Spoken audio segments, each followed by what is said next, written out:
আসসালামু আলাইকুম। আজকে আমি দেখাবো লুডুসের পাকোড়া। লুডুসটা সেদ্ধ করে নিছি, গাজর কুচি, কাঁচামরিচ, পেঁয়াজ, ধনে পাতা কুচি, স্বাদ মতন লবণ, কিছুটা পরিমাণ মতন বেসন, কর্নফ্লাওয়ার 1 চামচ, কিছুটা হলুদের গুঁড়া, ম্যাগি মশলা,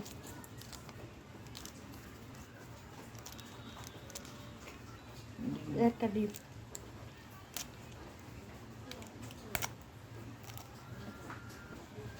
আর কিছুটা পানি সামান্য করে দিয়ে হাত দিয়ে মাখিয়ে নিতে হবে।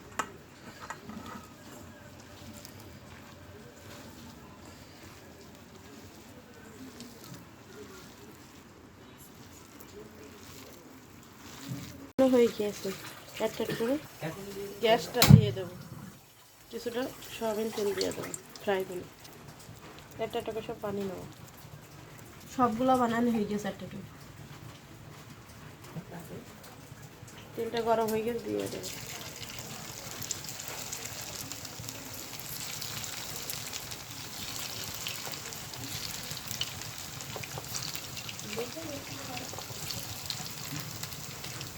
সবগুলো বানানো হয়ে গেছে ফ্রাই করে, উল্টি দেবো এগুলো।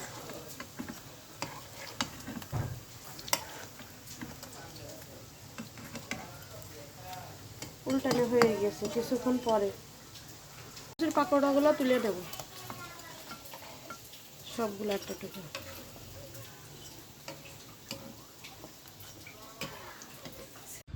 লুডুস পাকোড়া রেসিপি হয়ে গেছে।